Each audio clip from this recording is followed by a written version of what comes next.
Please like and subscribe to the channel if you find this video interesting. Enjoy watching the video. The Florida sun, usually a welcome golden hug, felt more like an interrogation lamp to 15-year-old Tom. He sat hunched over his breakfast cereal, a lukewarm, sugary mess that mirrored his mood.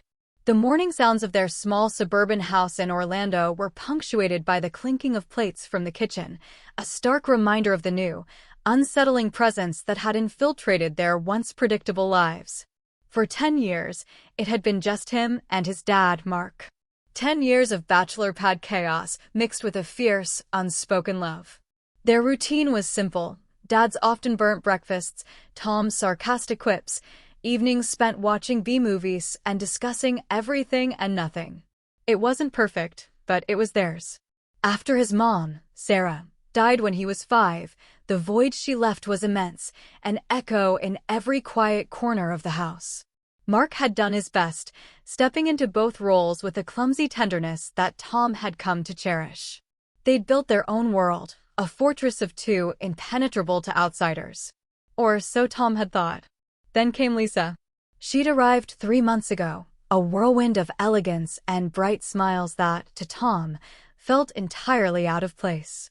His dad had brought her home one Saturday afternoon, a nervous tremor in his voice as he introduced Lisa, my friend. Tom remembered the initial shock, the way Lisa's perfectly coiffed blonde hair framed a face that was, admittedly, beautiful. Her eyes, a startling shade of green, crinkled at the corners when she smiled, a smile that seemed too wide, too eager. The friend quickly morphed into my girlfriend, and then, a few weeks later, into the devastating announcement, Tom, Lisa and I are going to get married. She's going to be your new stepmother. The words had hit Tom with the force of a Category 5 hurricane. Stepmother. The word itself tasted bitter, conjuring images from fairy tales, wicked, manipulative, intent on making his life miserable. He knew it was irrational, unfair, but a deep, primal part of him recoiled. His mother was Sarah. There could be no replacement. Now Lisa was everywhere. Her floral scents replaced the familiar smell of coffee and stale pizza. Her tasteful decorations appeared on shelves where Tom's dusty trophies once resided. Her organizational skills, applied with relentless efficiency, brought order to their glorious disarray. To Tom, it felt less like improvement and more like an invasion. Morning, Tom, Lisa's voice, bright and melodic, cut through his gloomy thoughts from the kitchen doorway. She was wearing a simple, flowy sundress, already looking put together and ready for the day, even before 7 a.m. Your dad just left for work. He said to remind you about your dentist appointment this afternoon. Tom grunted, pushing a soggy piece of cereal around with his spoon. He didn't look up. He rarely did when she spoke to him directly. It was his shield, his silent protest. He knew it was rude, knew his dad would be disappointed, but he couldn't help it. Every interaction felt like a surrender, a concession to her presence. Lisa sighed, a soft sound that was barely audible, yet it grated on Tom's nerves. He could almost feel her pleasant smile falter, just for a second. I made scrambled eggs if you prefer, she offered, her voice still attempting a cheerful tone. And there's fresh orange juice. I'm good, Tom mumbled, finally shoving a spoonful of cereal into his mouth, making sure to avoid eye contact. He focused intently on the faded pattern of the kitchen counter. He heard her move, the soft swish of her dress, and then the creak of the refrigerator door. She didn't press. That was one of her tactics, Tom had noticed. She didn't yell, didn't lecture, didn't demand. She just was. Her patience was infinite, an unsettling quality that made Tom's defiance feel childish and ineffective. He wanted to provoke a reaction, to find a crack in her perfect facade, but she remained infuriatingly composed. Well, I'm heading out to the garden, Lisa said, her voice now a little softer, less overtly cheerful. Those hydrangeas are looking droopy again. Let me know if you need a ride to your appointment. Dad's taking me, Tom lied instantly, knowing full well his dad had an important meeting and had asked Lisa to drive him. Another pause. Tom braced himself for the gentle correction, the reminder of the truth. But it didn't come. "All right then," Lisa said, and he heard her footsteps retreat, then the soft click of the back door. Tom finally looked up. The kitchen was empty again, except for him and his half-eaten cereal. A wave of guilt, faint but persistent, pricked at him. He knew he was being a jerk. He knew Lisa was trying. He saw the way she looked at his dad, the genuine affection in her eyes. He saw the little things she did, the way she'd learned his dad's favorite coffee order, how she'd remembered Tom's obscure video game preferences, and once even bought him a new release, which he'd begrudgingly accepted. But the fear was stronger than the guilt. The fear that she would replace his mom entirely, that his dad would forget the years they'd spent together, that their special bond would be diluted, washed away by Lisa's perfect smile and perfectly organized life.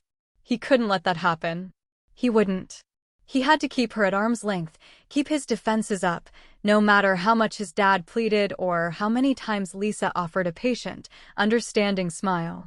He finished his cereal in silence, the Florida sun streaming through the window, illuminating dust motes dancing in the air.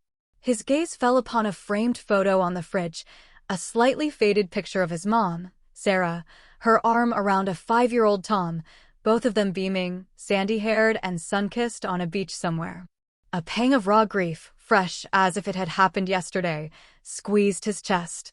"She can't replace you, Mom," Tom vowed silently, clenching his jaw. "No one ever will."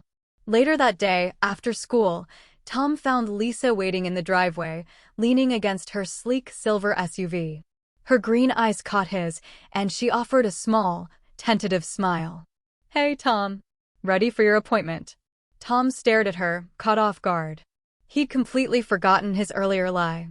His dad hadn't texted, hadn't called to say he was coming. A flush of embarrassment crept up Tom's neck, quickly morphing into annoyance. Of course, she knew. Of course, she was here. "I told you Dad was taking me," Tom mumbled, his voice thick with adolescent angst. He tightened the straps of his backpack, wishing he could just teleport away. Lisa's smile didn't waver, though a flicker of something unreadable crossed her eyes. "He called me this morning, sweetie. Said he got held up at work." "It's no problem at all. Hop in, sweetie." The word felt like a brand, a patronizing endearment he absolutely despised coming from her. He wanted to shout, to stomp his foot, to just disappear. Instead, he forced himself to move, his movements stiff and deliberate, as if wading through thick treacle. He opened the passenger door, threw his backpack onto the back seat, and slid in, slamming the door a little harder than necessary.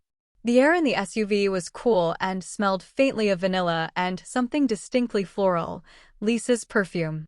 Tom rolled down his window, letting the hot, humid Florida air blast in, messing up his carefully styled hair. He stared straight ahead, determinedly ignoring the woman in the driver's seat. Lisa started the car, the engine purring to life. She didn't turn on the radio, usually a source of contention because she preferred adult contemporary and Tom preferred grunge rock. The silence was thick, heavy with unspoken words. Tom felt a familiar knot of anger tightening in his stomach. Why couldn't she just leave them alone? Why did she have to try so hard? It only made him resent her more. "I picked up some of those chocolate chip cookies you like from the bakery," Lisa said suddenly, her voice cutting through the quiet. "They're on the counter for when we get back." Tom's stomach gave a traitorous rumble. He did love those cookies. But he wouldn't let her win. He wouldn't acknowledge her attempt at kindness. He just stared out the window, watching the palm trees and strip malls of Orlando blur past. He felt her gaze on him, a soft, probing stare. He could almost hear her thinking, trying to figure him out, trying to break down his wall. It infuriated him. He wished she would just get mad, just yell, just react like a normal person. Her unwavering composure was more frustrating than any argument could be. "Tom," Lisa began, her voice gentle, "I know this is hard for you." He scoffed, a short, bitter sound. "You don't know anything." "Maybe not everything," she conceded, her tone still remarkably even, "but I know what it's like to lose someone you love. And I know it's hard when big changes happen. But your dad is very happy, and I really do want us to be a family." Tom finally turned, glaring at her, his jaw tight. We were a family. Just me and Dad. We don't need you." The words were harsh, unfeeling, and he knew they were designed to wound. He saw a brief flash of hurt in her eyes, a shadow that quickly disappeared, replaced by that infuriating, gentle understanding. "Tom, that's not fair," she said, her voice dropping a little, a hint of steel finally entering her tone. "I'm not trying to replace anyone. I just want to be a good wife to your father and a good part of your life." "Well, you're not doing a very good job," Tom shot back, his voice rising, his anger finally boiling over. "You're just there, changing everything, trying to make us into something we're not. I hate it. I hate that you're here." The car screeched to a halt as Lisa slammed on the brakes. Tom was thrown forward against his seatbelt, his head snapping back. He looked at her, startled. Her face was pale, her lips pressed into a thin line. The gentle mask had finally cracked. Her green eyes, usually so warm, were now blazing with an emotion he couldn't quite decipher, a mixture of hurt, frustration, and perhaps a flicker of her own simmering anger. "Tom, that is enough," she said, her voice low and dangerously quiet. "You might be a teenager, and you might be grieving, but that does not give you the right to be deliberately cruel. I am trying my best here. Your father loves me, and I love him, and that means I am a part of this family now, whether you like it or not. You need to accept that." Her words hung in the air, heavy and authoritative. Tom was momentarily stunned into silence. He'd never seen her truly angry before. It was unnerving. He felt a strange mix of fear and a perverse satisfaction that he'd finally broken through her placid exterior. "And you know what?" Lisa continued, her voice trembling slightly now. "Sometimes I wish you could just understand, just for one day, what it's like to be me. To walk in my shoes. To deal with everything I deal with and still try to make this work." The words hung between them, charged with an unfamiliar energy. Tom stared at her, his anger still simmering, but a new, strange sensation prickled at the back of his neck. He saw a reflection of the dashboard in her wide green eyes, and for a fleeting moment, as he met her gaze, he felt a jolt, like static electricity, that ran through his entire body. The air in the car suddenly felt thick, heavy, almost vibrating. He blinked, and the sensation was gone. Lisa was still looking at him, her chest heaving slightly, her anger palpable. The moment of strange energy passed as quickly as it came. "Fine," Tom muttered, looking away, deflating slightly. He hated that she'd gotten to him. He hated that she'd made him feel even a tiny bit bad. Whatever. Lisa took a deep, shaky breath, her hands tightening on the steering wheel. She seemed to be trying to compose herself. "We're going to be late for your appointment," she said, her voice now flat, devoid of emotion. She put the car back into drive, and they continued their journey in strained silence, the earlier tension now replaced by a chilling quietude. Tom, still simmering with resentment, had no idea that their heated exchange and Lisa's frustrated wish had just set in motion the most bizarre and life-altering experience of his young life. The dentist's office was its usual sterile, anxiety-inducing self. Tom sat in the waiting room, still fuming from the confrontation with Lisa. He hadn't spoken a word to her since her angry outburst, and she, for her part, had remained equally silent, her jaw tight, her focus entirely on the road. The tension between them was a tangible, prickly thing, almost humming in the air. When they arrived, she simply parked, handed him his insurance card, and told him she'd be in the car. It was a relief, yet also unsettling. Her usual relentless cheerfulness, even when he was being difficult, had vanished. As he sat there, flipping through a dog-eared magazine, Tom couldn't shake the memory of her face, pale with anger, those green eyes blazing.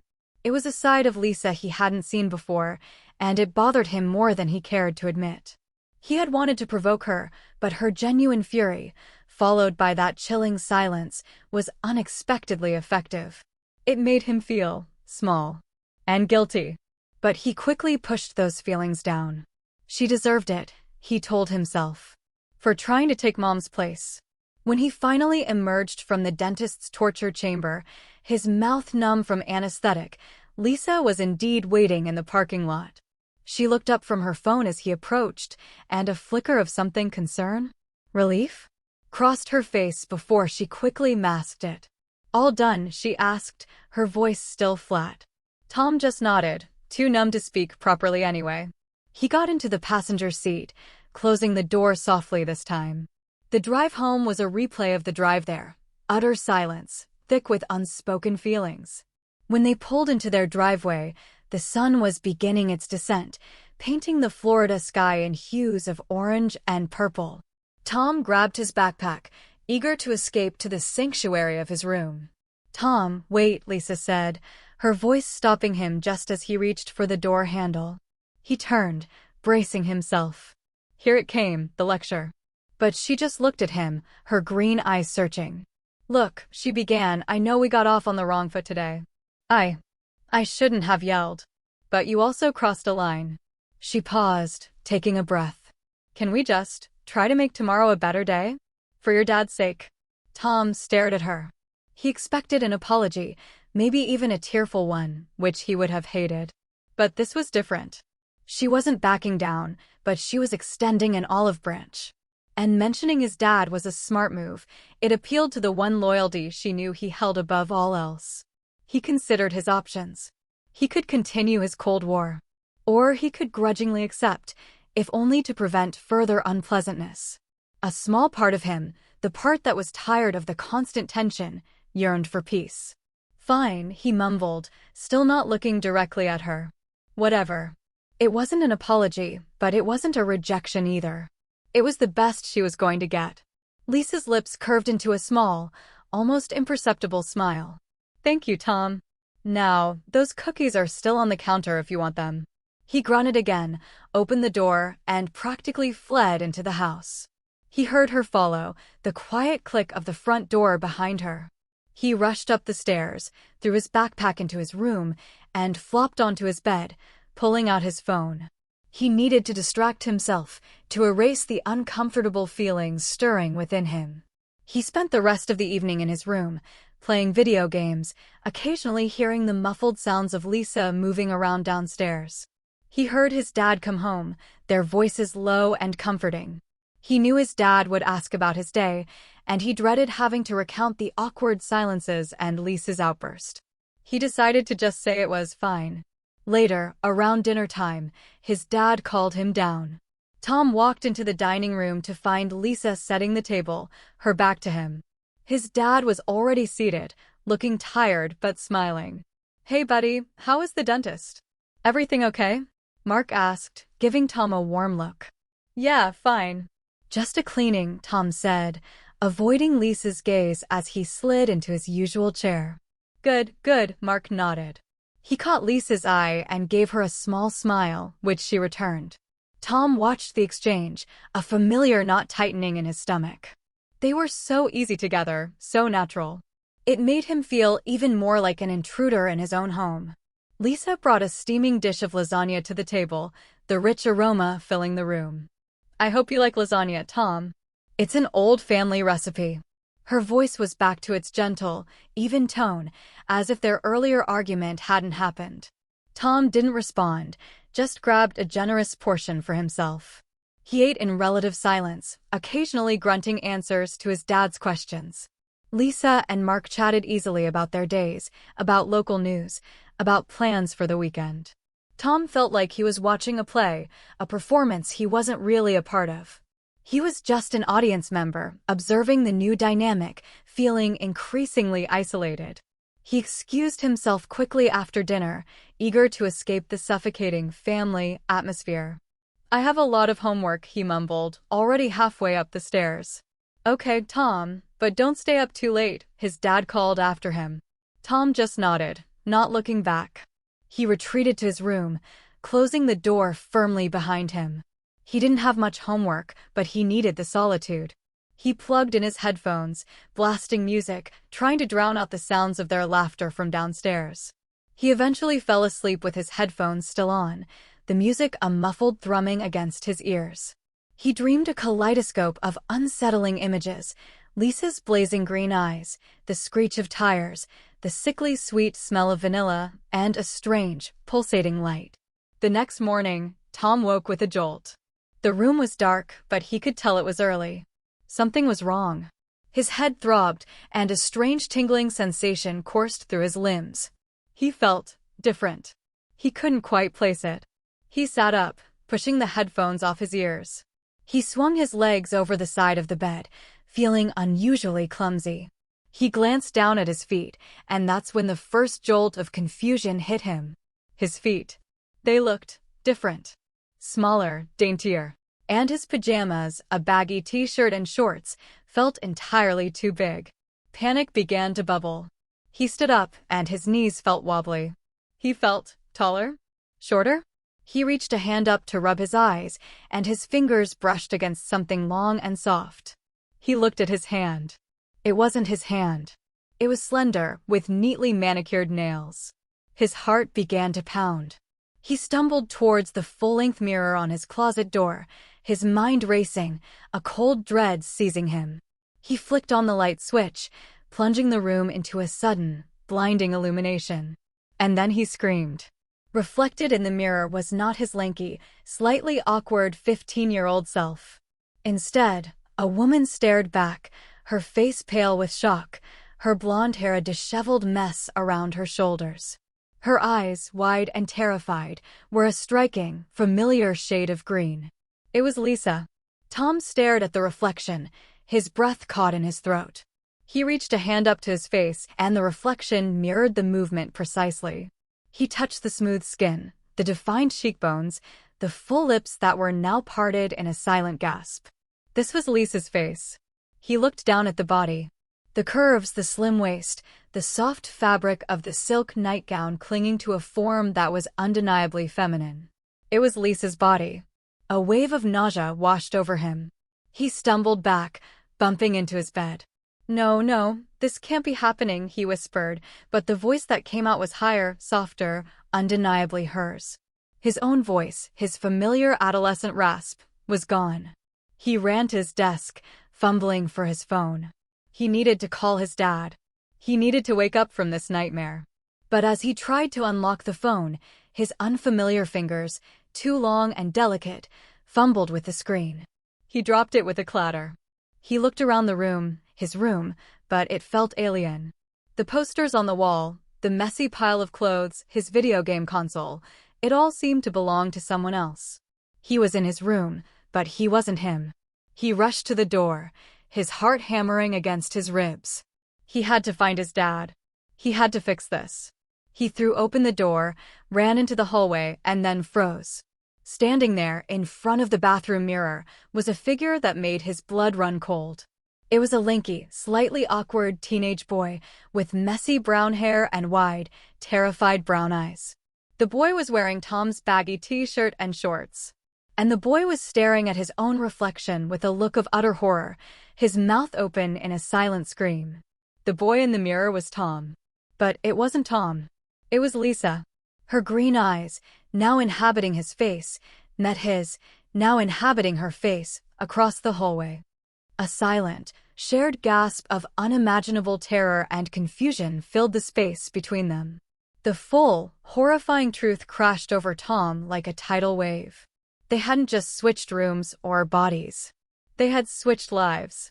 And the reality of what had just happened, and what it meant, was far, far more terrifying than any dentist appointment or family argument could ever be. He was Lisa. And Lisa was him. The world, as he knew it, had just been turned completely upside down. The air in the hallway crackled with disbelief. Tom, trapped in Lisa's body, stared at Lisa, trapped in his. His mouth was agape, a faint gasp escaping her lips. The terror in those familiar brown eyes that were now hers was a mirror of his own. No way, Tom, as Lisa stammered, his voice coming out in a high-pitched, unfamiliar squeak that made his skin crawl. It was Lisa's voice, a voice he despised just yesterday, now issuing from his own throat. Lisa, as Tom, took a shaky step back, bumping into the bathroom doorframe. His hands, now Tom's adolescent hands, went to his face, as if to confirm the horrifying reality. Tom?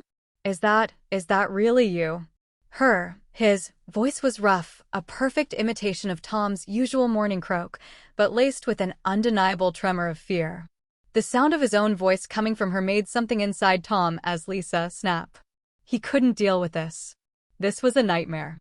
He pinched himself hard on Lisa's arm. Nothing. The pain was real. This isn't happening. This can't be happening.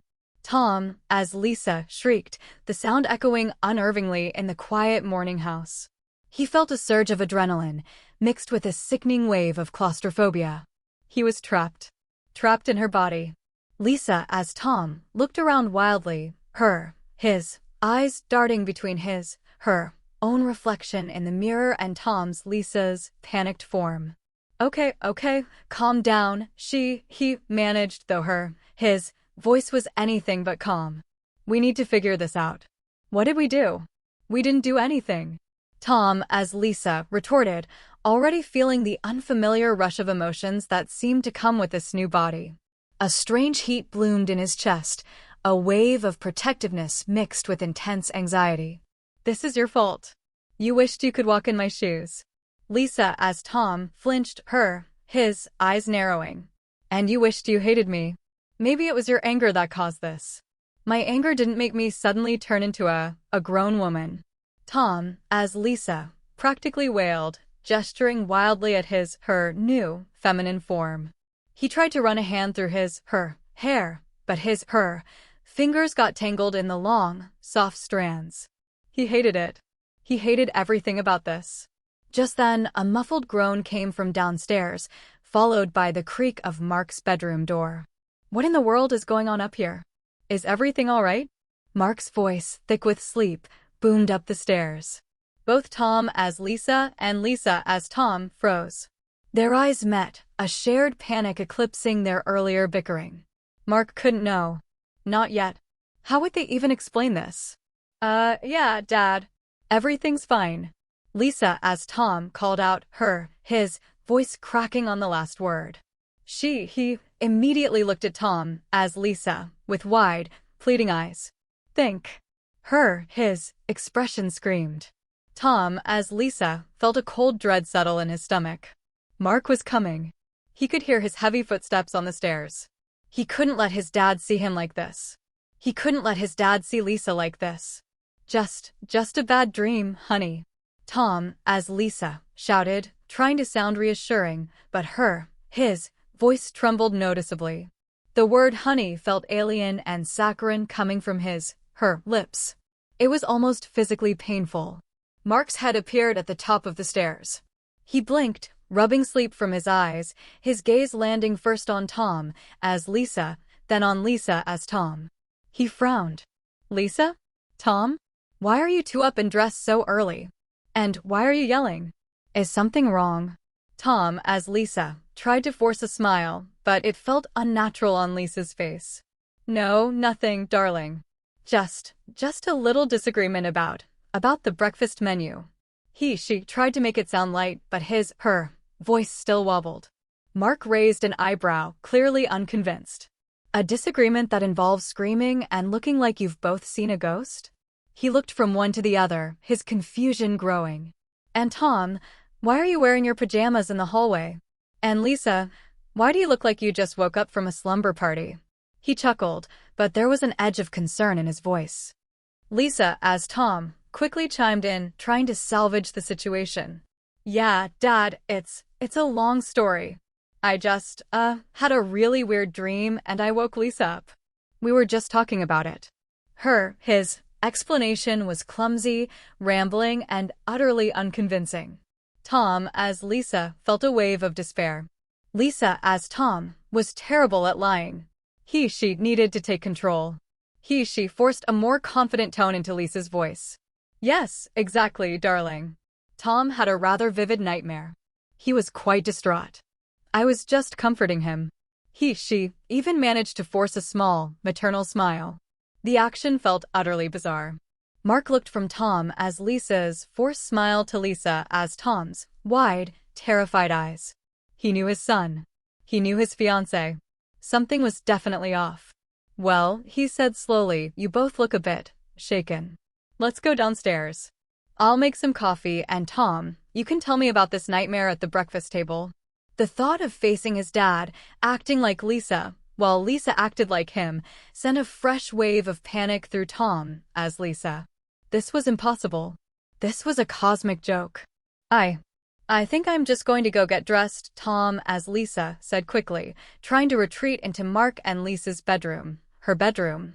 Me too, Lisa as Tom mumbled, already trying to slink back into Tom's bedroom. His bedroom. Mark watched them, his brow furrowed with concern. All right, just come down when you're ready. Everything will be fine. His voice was gentle, but Tom, as Lisa, could tell he was deeply puzzled. As soon as Mark disappeared downstairs, both of them practically bolted into their respective, or rather, unrespective, rooms. Tom, as Lisa, slammed the door shut, leaning against it, her heart still pounding. This was a nightmare. A surreal, terrifying, body-swapping nightmare. He looked around Lisa's bedroom. It was meticulously neat, filled with soft colors, tasteful furniture, and the faint, familiar scent of vanilla and flowers. It was so utterly her. His own room, a chaotic mess of clothes, posters, and gaming gear, now belonged to Lisa. He staggered over to the dresser, her eyes landing on a small jewelry box. He opened it, revealing an array of delicate necklaces and earrings. This was so foreign, so feminine. He felt a wave of disgust, quickly followed by a strange, unsettling curiosity. Okay, Tom, as Lisa muttered to herself, trying to gather her thoughts. Okay, this is my life now. For now, I have to act like her. I have to be her. The idea was horrifying. He hated acting like anyone, let alone the woman he resented. He looked into Lisa's closet, her eyes widening at the rows of dresses, blouses, and skirts. He usually lived in t-shirts and jeans. How was he supposed to navigate this? He pulled out a silk blouse, feeling the soft fabric against her fingers. It felt delicate, fragile. Downstairs, he could hear the coffee machine burbling. He had to go down. He had to face his dad. And Lisa. He had to pretend that everything was normal. He slowly, meticulously, chose an outfit, a simple pair of jeans and a light blue blouse. It felt weird. It felt wrong. He struggled with the buttons, her fingers feeling too long, too clumsy. He was used to the easy familiarity of his own clothes. He looked in the mirror again. Lisa stared back, looking anxious and completely out of place in her own clothes. He tried to mimic Lisa's usual composed expression, but it just came out as a stiff, uncomfortable grimace. He took a deep breath. Okay, Tom, she whispered, using his own name to try and anchor herself. You can do this. You just have to pretend. Act like Lisa. Be calm. Be gentle. Be nice. The last word felt like it was ripping from her throat. She went to the bathroom, and the sight of Lisa's, usual skincare products sent another jolt of revulsion through her. He was used to just splashing water on his face. Now what? He picked up a bottle of moisturizer, sniffing it tentatively. It smelled floral. He grimaced. She brushed Lisa's long blonde hair, feeling the unfamiliar weight and texture. It was so much work. He missed his messy brown hair that he could just ignore. When she finally descended the stairs, she saw Lisa as Tom, already at the kitchen counter, awkwardly pouring herself a bowl of cereal. Mark was at the stove, flipping pancakes. He looked up as Lisa entered.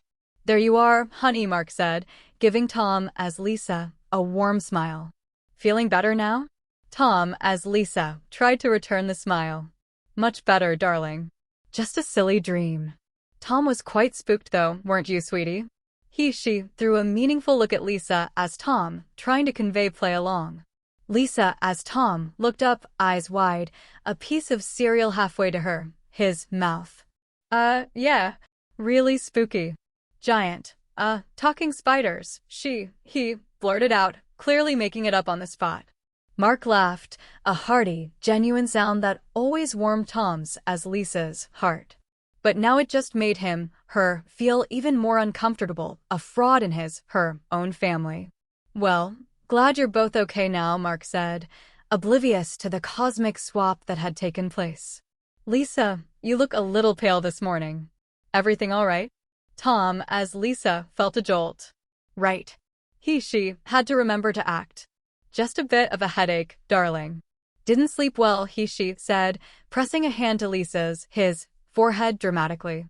Lisa, as Tom, dropped her spoon, cereal milk splashing onto the counter. His eyes widened, an almost frantic look in them. She was clearly struggling to inhabit Tom's body. She was struggling to be Tom. Tom, as Lisa, watched him, a strange mix of annoyance and a nascent understanding beginning to stir within her. This was going to be harder than she thought. Much, much harder. She had to learn to be Lisa. And Lisa had to learn to be him. And neither of them had any idea how to switch back. The first day in her stepmother's shoes was already proving to be a monumental disaster. Breakfast was an exercise in utter torment for Tom as Lisa. Every movement felt unnatural. She tried to pour a cup of coffee, but the mug felt foreign in Lisa's delicate hand, almost slipping from her grasp. She spilled a few drops, which she quickly tried to wipe up, feeling a blush creep up his neck. Her dad, Mark, just chuckled. A bit clumsy this morning, honey? Mark asked, giving Tom, as Lisa, a playful wink. Did Tom's nightmare spook you that much? Tom, as Lisa, forced a laugh that sounded far too high-pitched and airy. Oh, you know me, darling. Just a little tired. She tried to sip the coffee, but the aroma alone made her stomach churn. She usually drank orange juice or, on special occasions, a heavily sugared hot chocolate. Coffee was bitter, adult, and frankly, disgusting. She had to pretend to like it. Across the table, Lisa, as Tom, was faring no better. He was struggling with a fork, trying to cut a pancake. His movements were hesitant, almost dainty, entirely unlike Tom's usual aggressive shoveling. He kept glancing at Tom as Lisa, with wide, panicked eyes, as if silently screaming for help. Tom, eat your breakfast, Mark said, noticing Lisa's as Tom's slow progress. You'll be late for school. Yeah, Dad, Lisa, as Tom mumbled, finally managing to cut a small piece of pancake. He picked it up with the fork, looking at it with an almost scientific scrutiny before slowly putting it in his mouth. Tom, as Lisa, almost groaned aloud. She was usually a vacuum cleaner at breakfast. This was not normal. So, what are your plans for the day, Lisa? Mark asked Tom, as Lisa, oblivious to the internal turmoil. Tom, as Lisa, blinked. Plans? She hadn't thought about Lisa's day. She usually spent her mornings playing video games, occasionally doing chores his dad nagged him about, and then heading to school. Now she was an adult woman with adult responsibilities. What did Lisa do all day? Oh, just a few things, Tom, as Lisa, stammered, trying to sound vague and sophisticated. Errand running. Some gardening. The usual. She remembered Lisa mentioning hydrangeas yesterday. That was a safe bet. Great, Mark said, finishing his own breakfast. I've got an early start today. Big meeting. Love you both.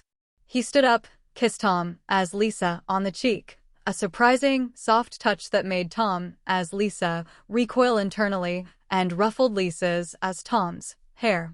Bye, Dad.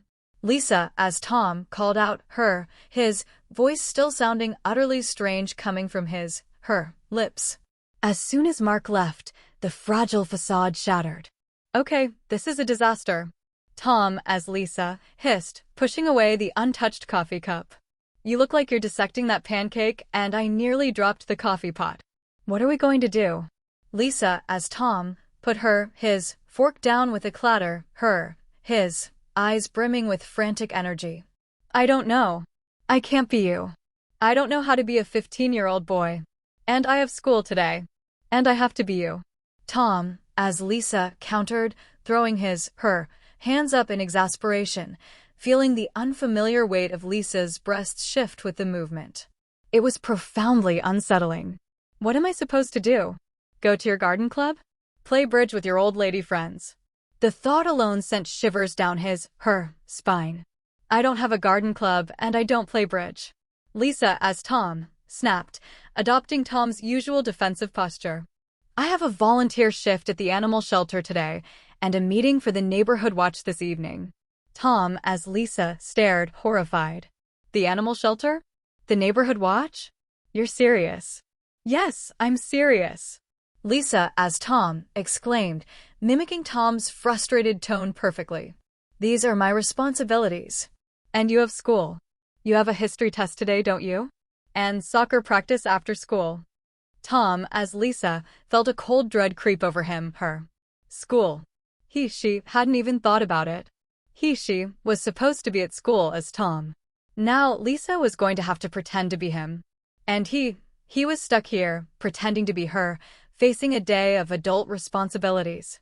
This is insane, Tom, as Lisa whispered, rubbing his temples. Okay, we need rules. We need to tell each other everything. How to act. What to say. What not to say. Lisa, as Tom, nodded vigorously. Right. First, for me, how do I walk like you? I feel like I'm clomping around like a toddler. Just slouch a bit. And don't walk so gracefully, Tom, as Lisa instructed, feeling a weird sense of detachment as she gave advice on how to embody her own clumsy self. And talk with your hands sometimes. And groan a lot. You know, teenage stuff. Groan a lot? I groan. Lisa, as Tom, looked genuinely offended. Yeah, you do, Tom, as Lisa confirmed. It's your signature move. And don't make direct eye contact for too long. It's weird. Just stare at your phone. Okay, Lisa, as Tom said, trying to absorb the information. Now for you, how do I be Lisa? I've never done anything like volunteer at an animal shelter. Tom, as Lisa, thought for a moment. Well, you always smile. And you use a lot of polite phrases. Like, oh, how lovely. Or, that's so thoughtful. And you have this gentle way of looking at people, like you're always trying to understand them. She mimicked Lisa's patient gaze, making Lisa, as Tom, roll his eyes. And you smell like vanilla and flowers all the time. Lisa, as Tom, wrinkled his nose. I'm not wearing your perfume to school. No, but I have to wear yours, Tom, as Lisa retorted. And don't forget the makeup. You always wear makeup. She pointed to his own face. Lisa, as Tom, gasped. Makeup? Oh no. I don't even know how to put on eyeliner. Well, you better learn fast, because I have to go put on your makeup right now, Tom, as Lisa said, the sheer absurdity of the situation starting to become painfully clear. And you have to go get my backpack. It's in my room. And for the love of all that is holy, don't talk about video games to anyone at school. You know nothing about them. The next hour was a blur of frantic instructions and even more frantic attempts at transformation. Tom, as Lisa fumbled with Lisa's makeup bag, attempting to apply eyeliner and mascara with the shaky hands of a novice. It resulted in a smudged, slightly raccoon-like effect that made her, groan in frustration.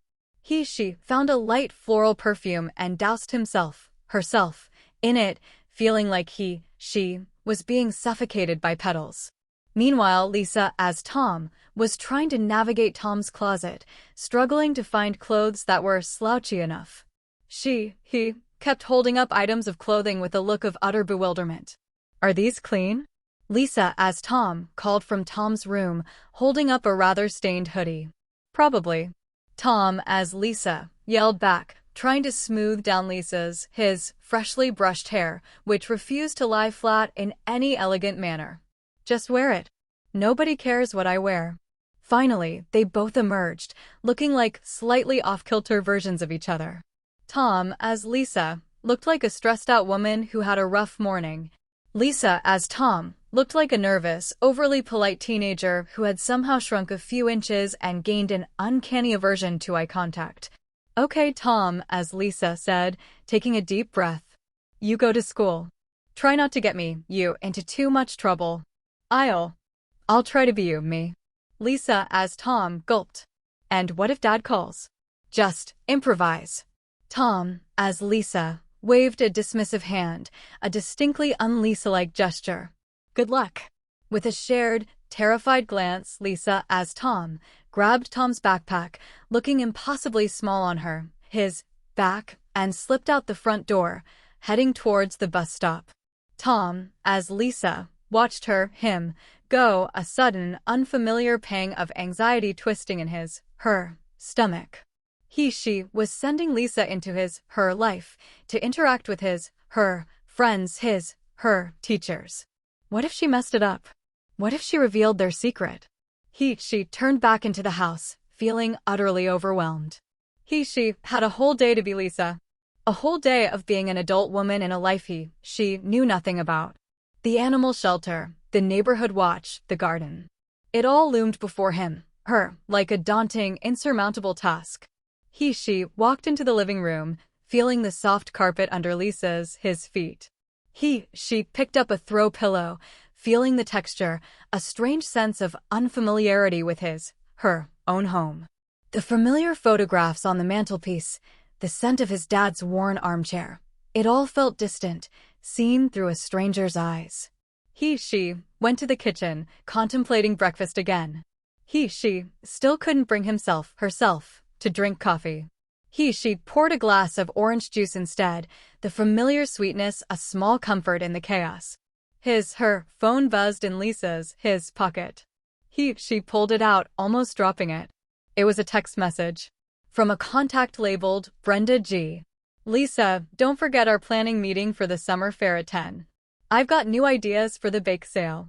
See you there. Tom, as Lisa, stared at the message, her jaw dropping. Another meeting? The summer fair? Bake sale? This was a nightmare within a nightmare. Her head began to spin. This wasn't just about being a gentle, smiling woman. This was about active, involved adulting. She had a whole world of Lisa's responsibilities to navigate, completely blind and utterly unprepared. She had no idea what Brenda G. looked like, let alone what new ideas for the bake sale entailed. The first full day as a stepmother had officially begun, and Tom, as Lisa, already knew, with chilling certainty, that it was going to be excruciating. She missed his video games.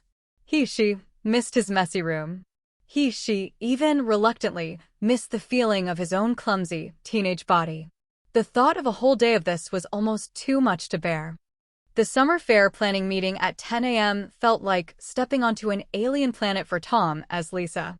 She had managed to put on a slightly less smudged face of makeup and choose an outfit that looked reasonably Lisa-like, a floral blouse and a sensible skirt. She even tried to spritz a little more vanilla perfume, gritting her teeth at the cloying sweetness. The meeting was held at the local community center, a place Tom had only ever associated with boring town events or voter registration drives. She walked in, forcing a wide, Lisa-esque smile, and was immediately enveloped in a whirlwind of cheerful chatter and the scent of freshly brewed coffee. A woman with a bright red bob, whom Tom, as Lisa, immediately recognized as Brenda G. from the text message, waved enthusiastically. Lisa, there you are. We were just getting started. Brenda exclaimed, pulling Tom, as Lisa, into a surprisingly firm hug. Tom, as Lisa, stiffened, unaccustomed to such physical contact from anyone other than his dad, and especially not from a complete stranger. Brenda, so lovely to see you. Tom, as Lisa, chirped, the phrase sounding incredibly fake even to her own ears. She managed to extract herself, from the hug and took a seat at the long table, surrounded by 5 other women, all of whom greeted her, with varying degrees of warmth and familiarity. The meeting began, and Tom, as Lisa, quickly realized she was completely out of her depth. They discussed budgets, vendor lists, advertising, and, of course, the bake sale. Brenda G. launched into an animated explanation of her new ideas, which involved a dessert decorating contest and a vintage recipe corner. Tom, as Lisa, just nodded along, feigning keen interest, occasionally interjecting with a vague, "Oh, that sounds wonderful," Or, how creative.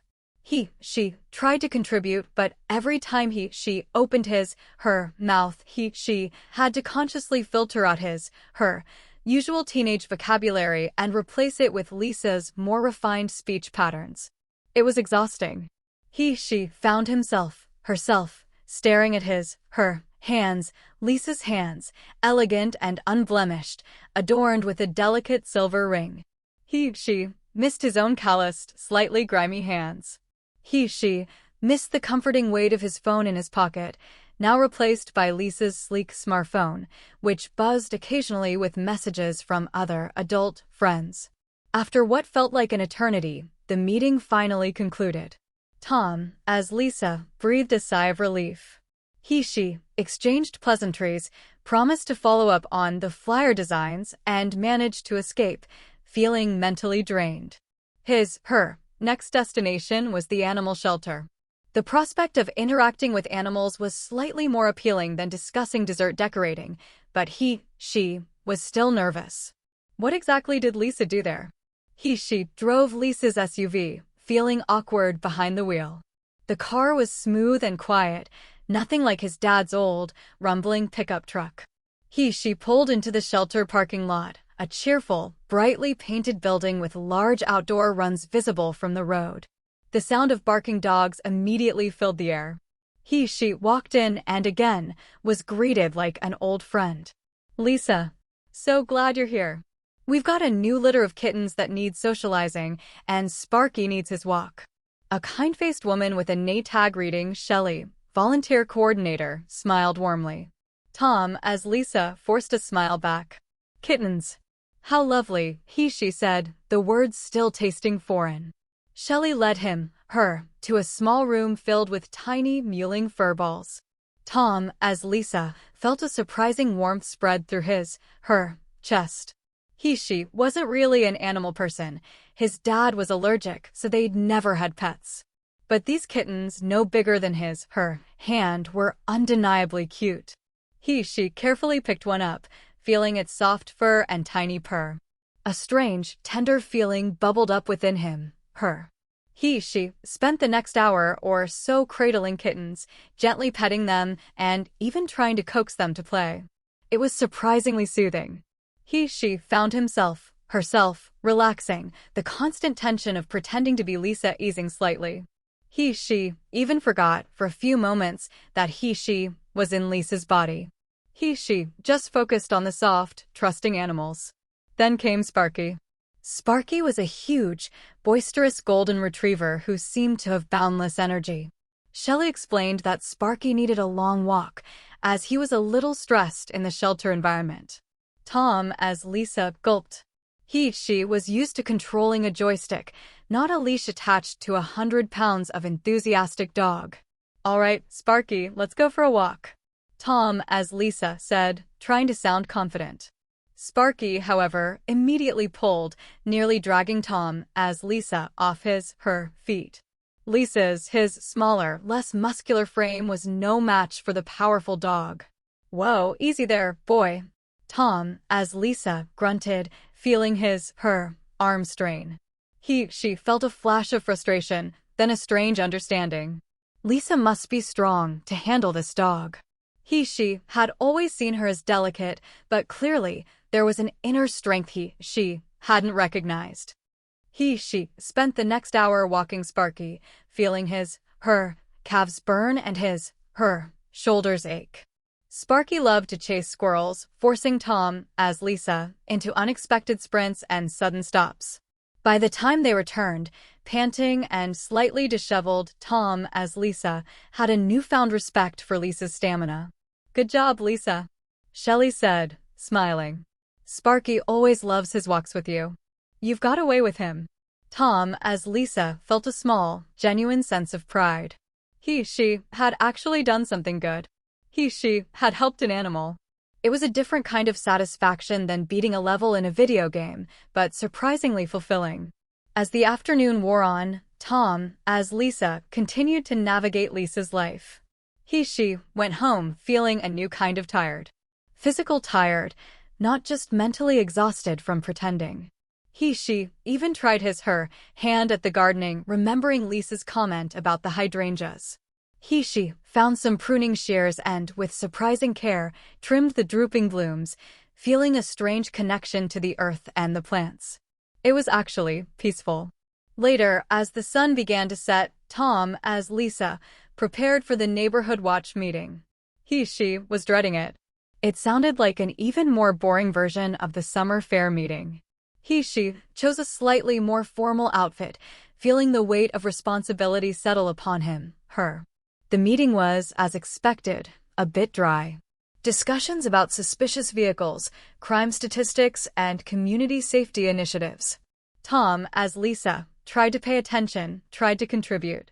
She even found herself, listening intently as one neighbor discussed a recent string of mailbox thefts. It was weird. She actually cared about this. This was her neighborhood, her home. Lisa cared about protecting it. As she sat there, listening to the various concerns and suggestions, Tom, as Lisa, started to see Lisa in a new light. She wasn't just this perfect woman who had invaded their lives. She was someone who was deeply involved in her community, someone who cared about animals, someone who took on responsibilities and tried to make things better. She was beginning to understand why his dad loved her. She was kind, capable, and genuinely tried to make a positive impact. The day ended and Tom, as Lisa, drove home, feeling utterly exhausted but also different. The resentment she had harbored for Lisa for so long had begun to chip away, replaced by a grudging respect and, perhaps, a nascent understanding. She had spent a whole day seeing the world through her green eyes, experiencing her life, and it was far more complex and far more fulfilling than she had ever imagined. She pulled into the driveway, the house dark except for a light in the kitchen. Mark was home. And soon Lisa, as Tom, would be home too. She wondered how his day had gone. Had he managed to navigate high school? Had he gotten Tom himself into trouble? She opened the front door, stepping into the familiar entryway. She felt a strange sense of belonging, a feeling she hadn't experienced since his mom died, amplified by the day she had just lived. She was still Lisa, but she felt a little less like an imposter and a little more like a part of something. The day in Lisa's shoes had been a revelation, subtly shifting her perspective, opening her mind to a world beyond her own teenage bubble. Tom, as Lisa, walked into the kitchen, a strange mix of fatigue and enlightenment washing over him, her. Mark was at the counter, stirring something in a pot. He looked up, a warm smile spreading across his face. "Hey, honey. You're home late. Busy day with all your meetings and volunteering?" Mark asked, giving Tom, as Lisa, a quick, affectionate kiss on the cheek. Tom, as Lisa, still flinched internally at the unfamiliar intimacy, but the gesture felt a little less alien now. "Oh, just the usual," Tom, as Lisa, replied, trying to sound nonchalant. She noticed a faint aroma of something savory and delicious wafting from the pot. "What's for dinner?"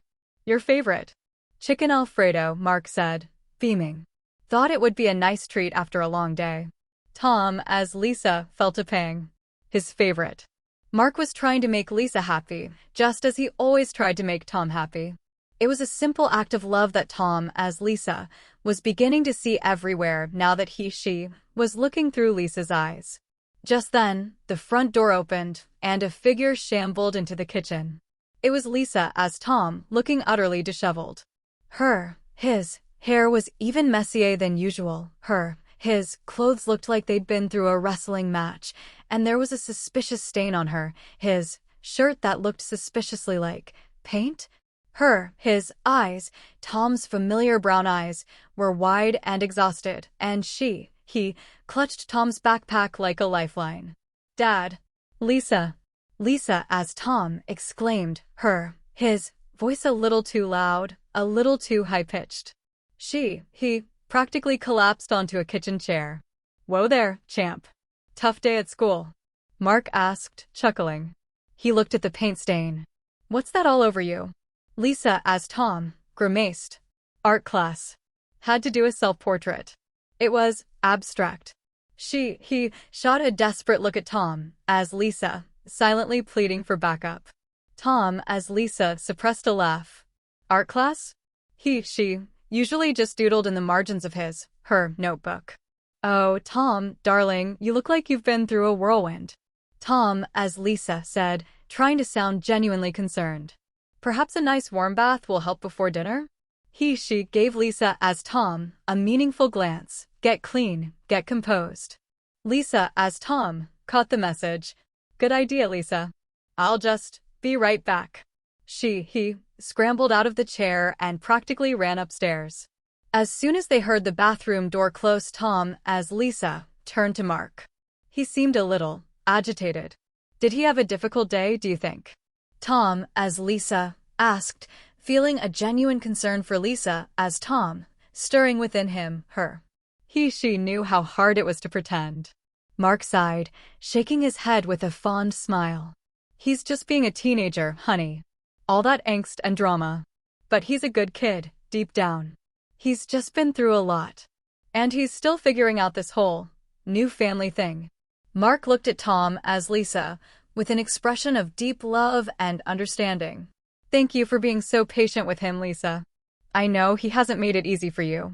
Tom, as Lisa, felt a sudden lump in her throat. Mark's words, filled with gratitude and affection, hit her, with unexpected force. She saw the weariness in his dad's eyes, the quiet strength with which he navigated both his son's struggles and his new relationship. It made Tom, as Lisa, feel a fresh wave of guilt for all the resentment she had harbored. Lisa was trying to help, and she had only pushed her away. He's a good kid, Tom, as Lisa repeated her voice softer than she intended. He just needs time. Mark smiled, reaching out to gently squeeze Tom's, as Lisa's, hand. He's lucky to have you, Lisa. The compliment, meant for Lisa, felt incredibly strange, yet also undeniably good.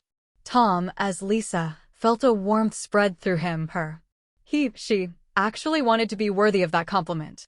She actually wanted to be a good stepmother to himself. The irony was not lost on her. Soon, Lisa, as Tom, emerged from the bathroom, looking slightly more presentable, though still a little wild-eyed. He had washed off the paint, but his hair was still damp and spiky. Dinner was a quieter affair than breakfast. Mark chatted cheerfully, but both Tom, as Lisa, and Lisa, as Tom, were subdued. Tom, as Lisa, found herself, observing Lisa, as Tom, with newfound curiosity. She watched how Lisa, as Tom, ate, slowly, deliberately, almost daintily, entirely unlike her usual gobbling. She saw how Lisa, as Tom, avoided eye contact, exactly as Tom, often did. It was like watching a clumsy, slightly off-kilter imitation of himself. Okay, spill it, Tom, as Lisa, hissed, pulling Lisa, as Tom, aside as they were clearing the table. How was school? Did you get me into trouble? Lisa, as Tom, groaned, running a hand through his damp hair. Trouble? Tom, your life is a minefield. First, your history teacher, Mrs. Davison, is terrifying. She asked me a question about the American Revolution, and I just stared at her. I don't know anything about the American Revolution. Tom, as Lisa, winced. You told me you were good at history. I am. Adult history. Not high school history. It's different. Lisa, as Tom, argued. And then your friend, Liam, kept asking me about some new video game, and I just kept nodding and saying cool. He looked at me like I grew a second head. Tom, as Lisa, sighed. Yeah, that sounds about right. Liam's obsessed. And soccer practice. Lisa, as Tom, wailed. Tom, how do you do that? All that running? And kicking? I nearly broke my ankle trying to score a goal. Your coach kept yelling at me. Tom, as Lisa, felt a strange mix of amusement and genuine sympathy. She remembered how tiring Sparky's walk had been. She hadn't considered the physical demands of her own teenage life. So, you didn't play well? I was awful. I looked like a newborn giraffe trying to run. Lisa, as Tom, exclaimed, throwing up his hands in exasperation. And then, after practice, those girls, Sarah and Chloe, they came up to me and asked if I wanted to go to the mall this weekend. And I just said, oh, how lovely. What even is that? They looked at me like I was insane. Tom, as Lisa, buried her face in his hands, shaking with a silent laugh. Oh my God, you actually said that? I panicked. You told me to say, oh, how lovely. Lisa, as Tom, defended himself. And then they started talking about some boy, and I just pretended to understand. It was so awkward. Tom, as Lisa, finally looked up her eyes twinkling with a mirth she hadn't felt in days. Okay, you win. It sounds like you had a truly terrible day. But hey, at least you didn't have to talk about bake sale finances with Brenda G. She's a force of nature. Lisa, as Tom, looked at her, with genuine curiosity. And you? How was your day? Did you manage the animal shelter? Tom, as Lisa, hesitated, then a small, genuine smile touched his lips. It was, actually okay. The kittens were really cute. And Sparky was a handful, but he was sweet. She found herself, recounting her day, describing the summer fair meeting, the animal shelter, even the neighborhood watch meeting. She spoke about the peacefulness of gardening and the unexpected satisfaction of contributing to the community. Lisa, as Tom, listened intently, his initial frustration slowly giving way to a look of surprise. You actually liked it? He asked, genuine wonder in his voice. Some of it, Tom, as Lisa, admitted. It's different. There's a lot to do. A lot you care about. I didn't realize. She looked at Lisa, as Tom really looked at him, through his own eyes. You do a lot, Lisa. You really do a lot for everyone. Lisa, as Tom, seemed taken aback by the sincerity in Tom's, as Lisa's voice. He looked at him, with a softening in his own eyes. And you, Tom, he said, using his own name, your life isn't easy either. All that pressure. School. Friends. Soccer. It's a lot to juggle. He sighed. I think we both had a rough day. And we both learned something. Yeah, Tom, as Lisa, agreed, a thoughtful expression on his face. The earlier anger and resentment had almost entirely dissipated, replaced by a sense of shared experience, a strange kinship. For the first time, they weren't adversaries. They were two people, utterly bewildered, navigating each other's lives. And in that shared vulnerability, a tiny bridge began to form between them. The thought of facing another day in each other's bodies still filled them with dread, but there was also a new, burgeoning respect.